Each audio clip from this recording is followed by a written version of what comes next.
Well, I can't speak for everyone else, but I don't really think about the audience when I'm making the music, really, when you're doing it, because I feel like as an artist, you're just creating something of your own and letting whoever listens to it be the people that interpret how they want it to.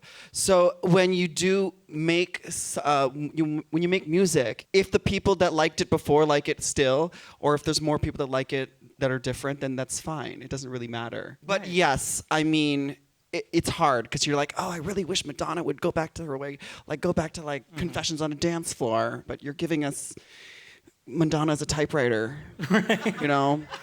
Wow. This is the first time, like I'm working on an album right now and I'm really like trying to peel back all of those inhibitions and all those things that had stopped me in the past. And I'm just writing exactly what my experience was in the last year as a Black trans woman who does drag and was on Broadway and had some ups and downs. And, you know, I don't know anyone else that has that exact same story, so it might not relate to anybody. I might be the only one watching the video, but it's something I need to talk about.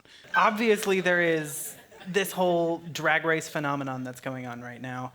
And I wanted to know from you guys, obviously having been queens that were on the show, how vital do you think drag race itself is to the success of a queen in her career? Or do you think there is a pathway forward for queens who haven't been on the show? I think it's great that the show exists and it has created this like entire economy that is like drag queens, you know, because it's not just for the queens, it's the people who are making us our nails and our clothes and our hair and our jewelry. So like that entire economy, also the promoters who are giving us places to do shows. So it's an entire economy that has blossomed out of that. I think it's really awesome if you do get on Drag Race. It's like the golden ticket and like Willy Wonka. Like it's really amazing. But I think there are like more and more, there are more opportunities for if it's not your thing or if you have no interest of ever getting on the show, I think you can still make it and make something huge. And I think more and more there are more like avenues to do that. Drag Race, there's so many seasons now. It's not the meal ticket it was.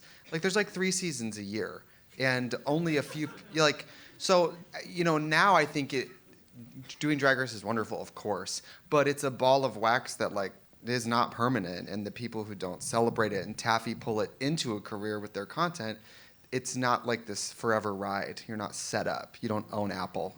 Call it cheesy if you will, but I feel like this moment right now is really cool.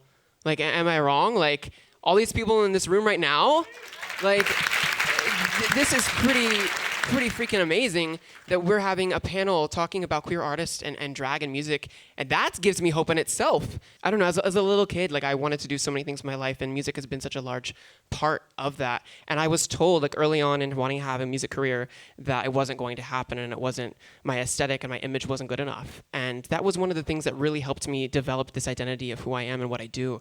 And it gives me hope and clarity now that I see people thriving and loving the same things that I love and supporting what I do. Like in this event itself, like that, there's hope like in music. And I think the more that we see of like queer artistry and growing exponentially, especially in mainstream media, I think it also just gives more hope for people.